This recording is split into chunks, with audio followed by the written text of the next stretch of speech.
Hey guys, welcome back to the Musings of Mavry channel. I'm your host Mavry, and today we are looking at Kotobuki episode 6. So, last episode, this series kind of got into a sort of an upturn. I really liked the last episode. We got to see a good pacing, we got to see good humor, we also got to see some awesome fights that had a good of a mix of both accurate moves and accurate stuff, combined with some things that I guess to me were a little bit more incredible and not exactly feasible in the real world. One example of each would be Riona's hammerhead stall or hammerhead maneuver she pulled when she basically flew into the stun, stalled, and then did a reverse turn. And the incredulous part would be me towards Isao when he pulled the move at the very end to evade the bomber, get to the underbelly, and shoot the bomber down. That one, to me, was a little bit more Hollywood, if you will. And we also got a little bit more of the backstory, or the world setting, if you will. So, we now know why this entire place looks like a wilderness. There is apparently no oceans left, although scientifically, I still maintain that is impossible. And then we also know a little bit more about the politics of the world right now. So essentially, this series can go anywhere from this point on, and I am curious as to where it will go and what kind of main plot we will be looking at in the future. Beyond that, another important thing is that last week, the game for this anime has dropped. So I mentioned before that they were making a game and an anime simultaneously. I thought that with winter 2019 they were actually talking about December of this year, but as it turns out they are talking about the 2019 anime winter season. So literally right now. So the game just dropped. I normally don't pick up games just directly because I'm reviewing an anime, but this one had me a little bit intrigued because I thought that they were making a sort of a nice twist on these kinds of war games. It seemed to be, there's lots of prominent warfare based games, right? Kantai Collection is one. Another very popular one right now is Girls Front Line, and this one does similar things, but they also incorporate some elements of, I guess, idle games, if you will, because as I mentioned last episode, there's actually 5 flying squadrons that are in this universe, and Kotobuki is just but one of them. So 5 groups of 6 girls each, and then they all have their own characteristics, have their own personalities, fly their own planes, etc., etc. So I was intrigued because it's sort of like the games that I play. I'm not a huge mobile gamer, but another series I am reviewing this season, Bang Dream, it's a music game, and I play that. So I thought, okay, I'll check out the Kotobuki game. To be honest, it's not a very good game. Like, there's really not much stuff you can do. The battles, they are air battles, and it's kind of cool the first few times, but really there's nothing you can control. You can't even issue commands. You can't issue formation commands. You can't tell them to concentrate fire on one enemy. You can activate skills, but that's about it. And because the planes all fly randomly, you don't really have much control over, say for instance, you want to hold a skill to a key timing, right? But you really can't control that. So basically, autoplay is as good as any other strategy for this game. Also, you can build or craft a lot of different airplanes, but then the customization options are non-existent. So, and also the thing that was intriguing to me, the flying squad based system, that one doesn't really have any relevance in here as well. Even though, there are 5 squads, you can just mix and match and fly with whatever squad you please. So I'm assuming maybe in the future they're going to add more and more systems into it, but as of right now, it's just not that compelling as a game itself. And I thought this was kind of relevant since these two are connected together. By the way, since there are 4 different squadrons, they actually have backstories, these squadron stories for each one of them. they each have their own backstory, as well as our Kotobuki protagonist, if you will. And it's kind of funny because for their main story, they basically just put the clips of the anime within the game, and then just show that. Now, obviously, I didn't go to the latter parts because I don't want to be spoiled, but I'm assuming that the entire season of this anime will be inside the game. So that is that. Although I seriously doubt that we're going to see any of the other flying squadrons, the female flying squadrons, within this anime. But if they do appear, sure. Okay, so that has been enough talk about the game. I'll maybe play it infrequently to see if they ever update it into something more compelling. But as of right now, it's just to let me know what this whole thing is. So anyways, let's just get into the episode. Okay, I skipped the opening, and let's begin in 3, 2, 1, play.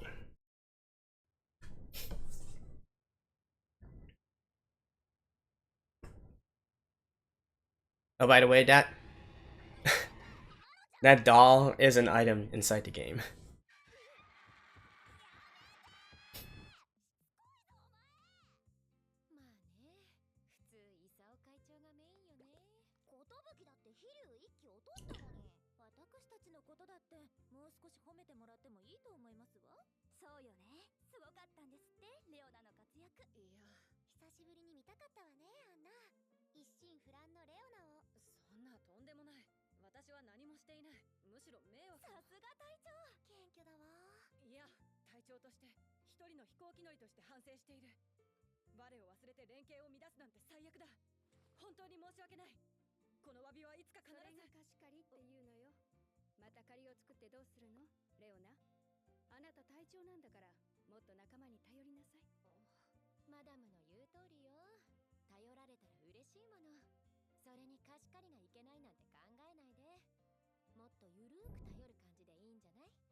It's yeah.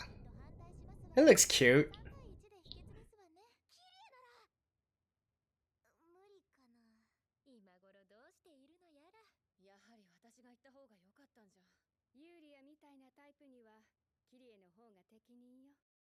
Oh? She's dealing with Julia? Alright.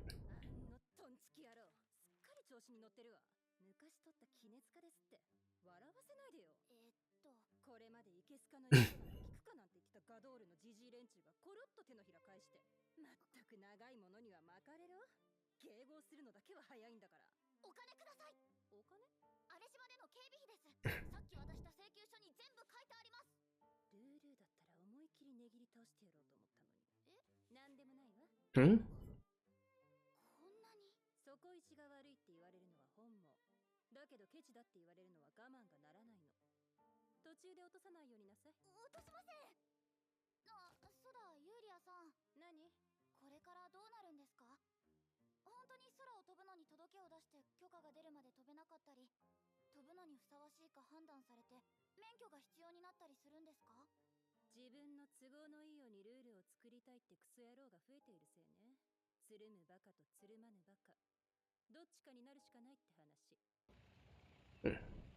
So it seems that Julia is going to turn out to be sort of like an ally to our Kotobuki girls.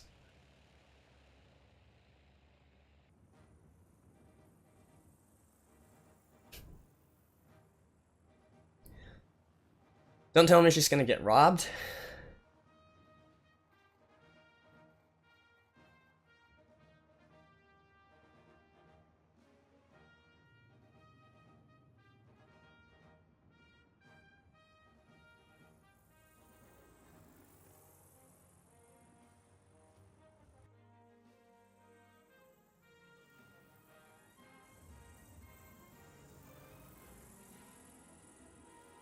Alright, flexing a bit.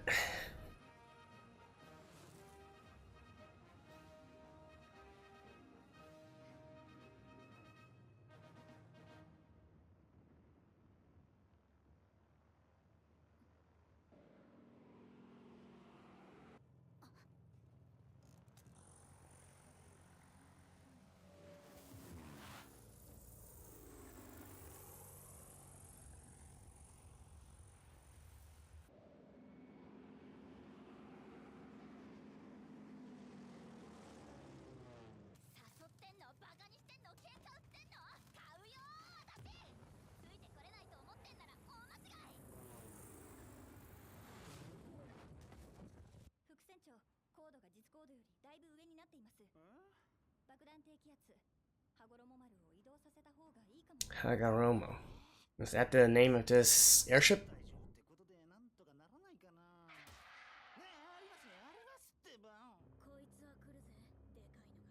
A storm?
Well, it's obvious he's a better pilot than you are.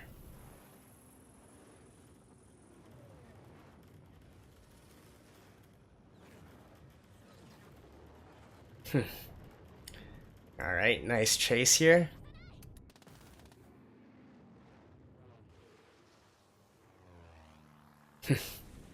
Yeah, he's a way better pilot than you are.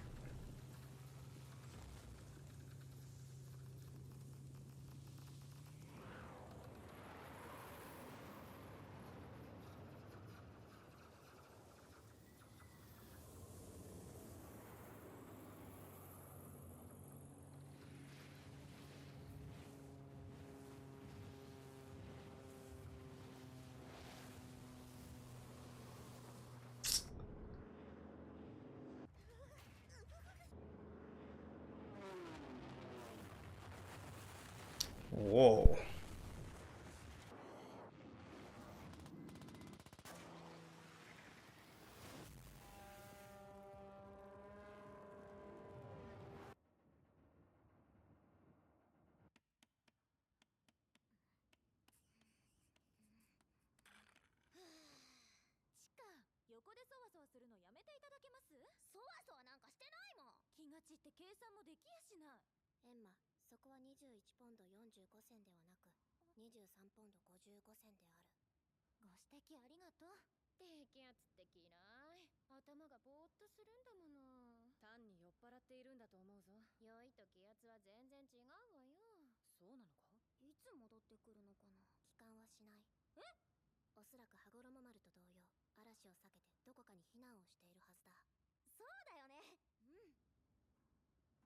And then she just happens to crash.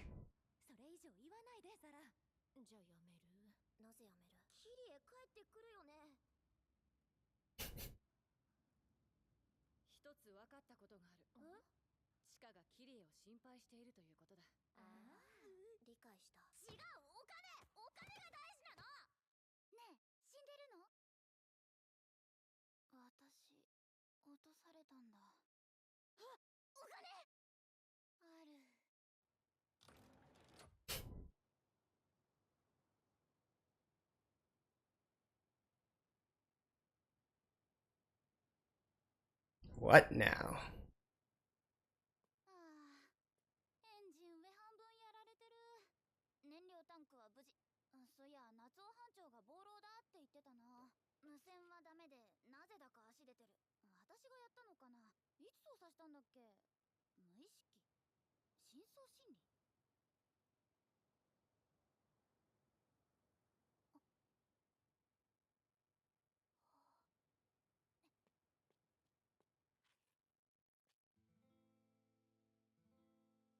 Hmm?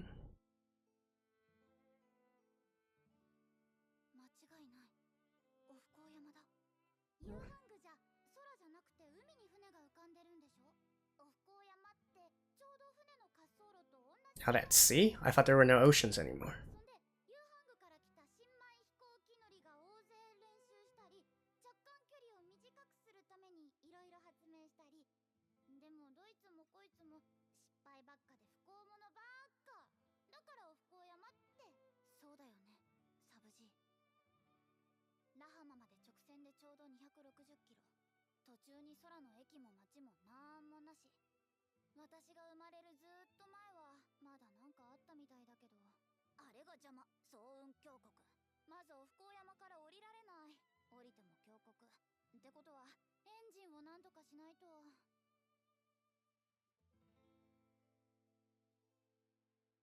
また落とされた And this was all a result of your bad decisions. いや、生きてる。なんだがっかり死体が見られるかと思ったのに死体を見たことがないのか。うん死にたてのはね残念だったな。そこのカバンを取ってくれ。Oh, some backstory? I'm guessing this is little Kylie? 心配かけるだろう。平気私のご飯は誰かが食べてる Or Kile? もう取り合いなんだ怖くないのか。何が私が。知ってるもん塩山の外れに住んでることとか津波のおっちゃんとこにガソリン買いに来ることとかあとみんなサブジーって呼んで Oh, this is the old. そうだ、その通り。付け加えるなら人嫌いの人殺し。感触持ちのお尋ね者。さあ、早く帰れ。何したのサブジーお尋ね者ってお前。お前じゃないよ綺麗だよ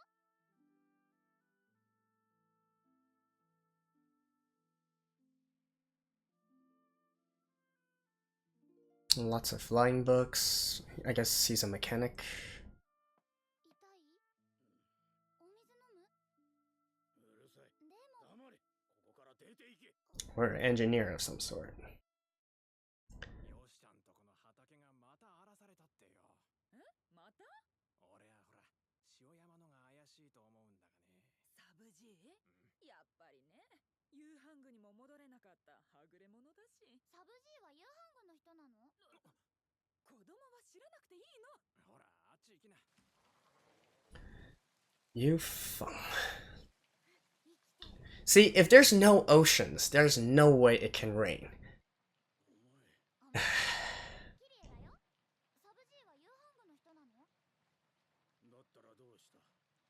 ユーハングは穴から伊実にやってきたんだよね飛行機に乗ってそれからいっぱい工場を建てた飛行機も作ったああ、だけどなんでかユーハングは穴の向こうに帰っちゃった Through that hole. いろんなもの全部伊実に置きっぱなしにして Huh. そして穴は消滅した。サブジーはなんで帰らなかったの寝坊したのさあな。お腹が痛かったんだかもな。 So, また来た is that like a hole from our world to here? ユーハング語だよねなんて書いてあんの知らん。教えてよ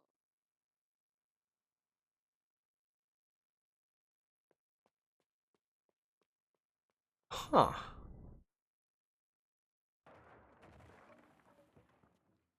I'm thinking Yufong is probably ってしたら棚がガターンと is probably something sort of like Mitsubishi Industries or something 怖くないのか。 from our world. サブジーんとこにはなんかわかんないものいっぱいあるしサブジーはなんかわかんないこといっぱい知ってそうだしなんか面白いねえラハマの前はどこにいたの塩山より高いものがあるって本当海とか湖って見たことある魚って食べられるの食べたことあるの本当にユーハングの人なのなんでそんなことが知りたい。なんで知りたいのはね知らないから見たことないからだから知りたいし見てみたいそうか、知りたいか。満タンで頼む。こんだけのガソリンどうしよってんだ。火をつけるとでも。ああ、いや。わかったよ。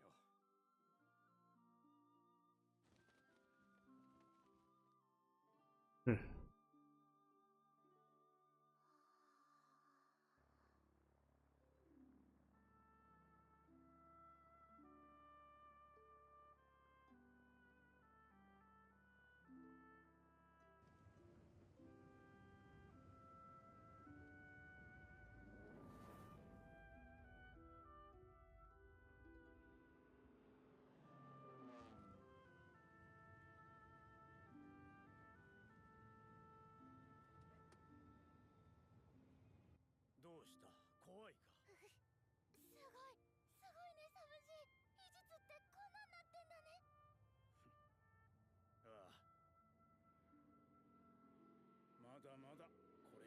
全てじゃない。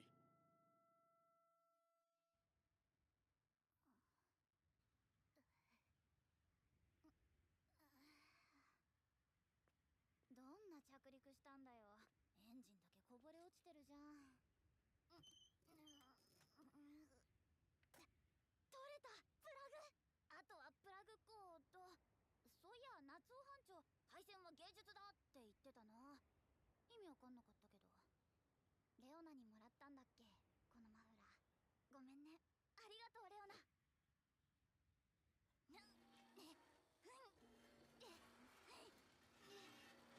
Wait, how does she use that scarf?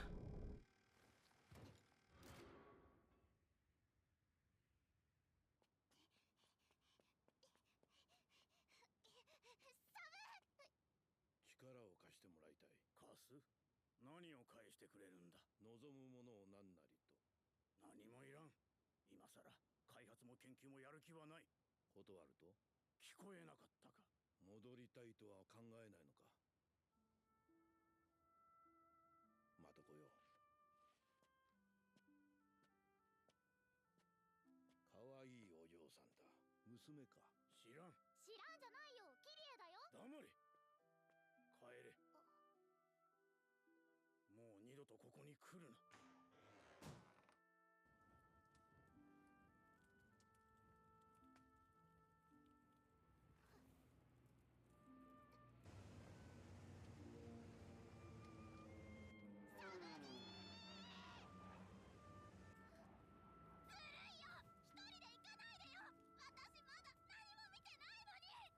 本来の航路はガドールからラハマ。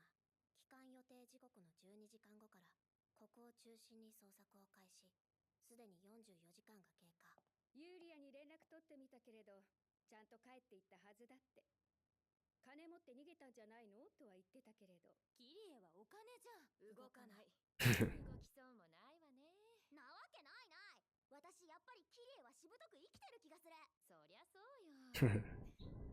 じゃあもう一度捜索計画を精査して。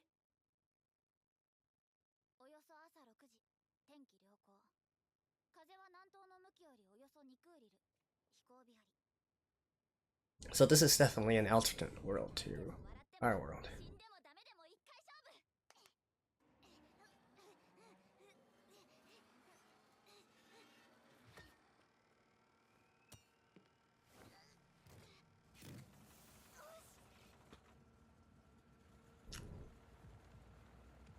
But what did she do that allowed her to... Alright, never mind. Just don't question it. Don't question it.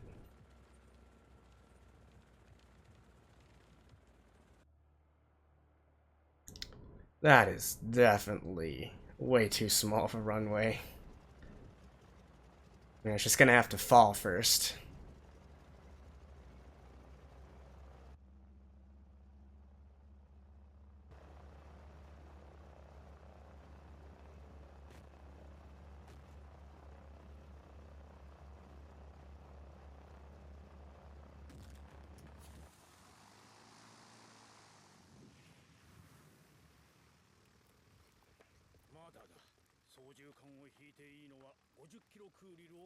Kill crew.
いたの後があるじゃないの。後できっちり報告を聞くからな。ただいま。Uh-huh.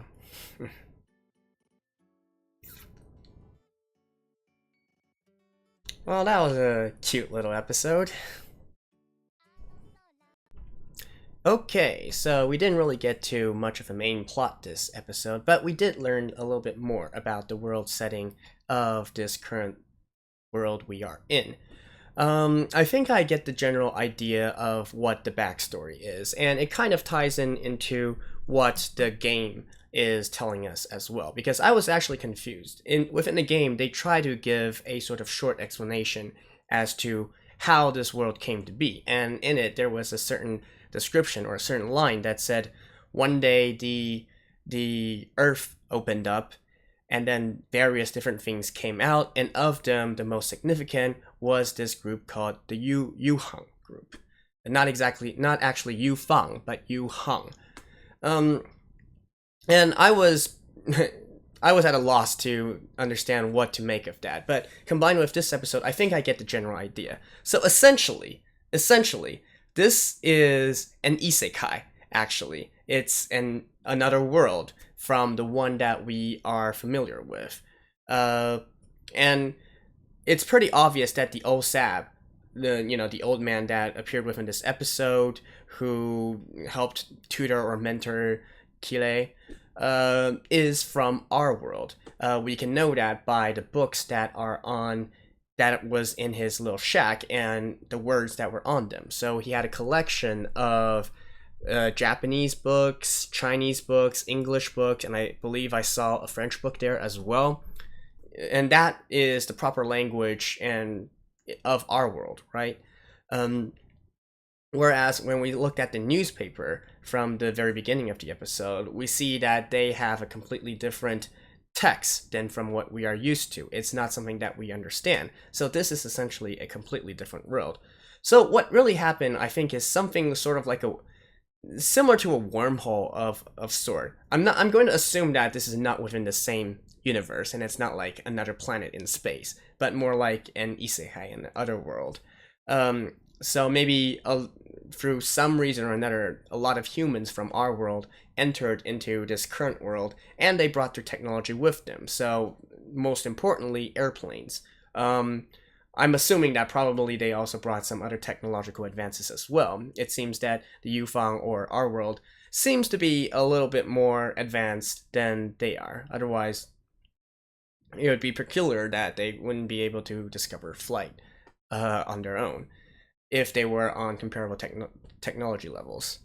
And oh, by the way, because there was this one quick scene where small Kylie, or little girl Kylie, was reading a book, and that book was essentially Thomas the Tank Engine, right? So with that, we can also infer that the actual world, or the time when people from our world went into their world, was after World War II, because Thomas the Tank Engine was published after World War II. So that kind of put things into perspective. So essentially, these other worlders from our world went to their world, and they brought technology with them, the most important being airplanes, and then the whole basically disappeared. So everybody left before the whole disappeared. Why did the whole disappear, and is this of relevance at all to the rest of the story? I don't know, because honestly, I'm kind of torn. I'm kind of conflicted on what I feel about this. I had thought that this was a self-contained story, right? And it's basically just letting us, view the relations or how they are going to work together within this current world where each city is essentially its own sort of nation, a city-state, and then how they are going to interact on this level. But now there's a new twist here where there's another outside influence. Excuse me. Okay, sorry about that. I had to get a quick cough off. Anyways, as I was saying, this adds another layer of dynamic into the story, and I'm not really sure if this is a good idea. Now, of course, they can also just choose to completely ignore it in the future, and this is just part of the backstory. They don't need to do anything else with it.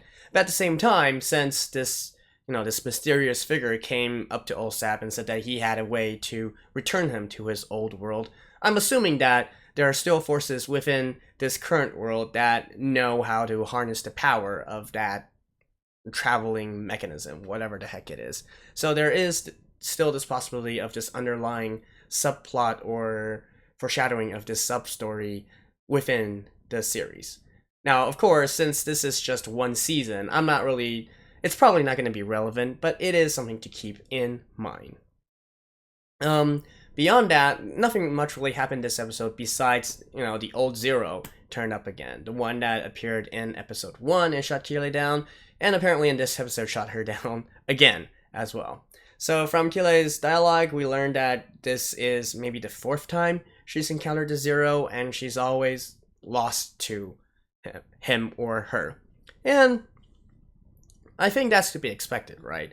That pilot definitely shows much better piloting skills than Kylie, and we already know how OP Kylie and the other members of the Kotobuki squad are. So yeah, that is on a whole nother level. And especially, that pilot is not even flying a more technologically advanced plane. That pilot is flying a Zero, and a Type 32 at that. So one of the less maneuverable Zeros, less maneuverable variants of the Zero. And, well, definitely Kylie is not up to par with that pilot, so yeah, hopefully she learned a lesson, though I think, considering her personality, probably not. She's probably gonna go one-on-one with that dude, guy or gal, whenever she meets him again. Although the fight itself, the dogfight itself, the chase was kind of cool.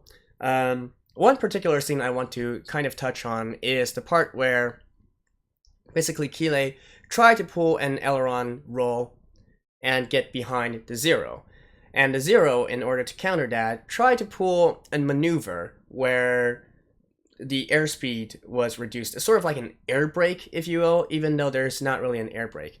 Now, I'm not exactly the best expert on this, but at least to my knowledge of aerodynamics, I don't think that move that the Zero pulled was possible. So basically what he did was he pulled his nose up in order to lose airspeed, so sort of make it to a brake, right? If you are a snowboarder, it's sort of like making your board horizontal, sort of a power slide if you want to use a skating term, a skateboarder term.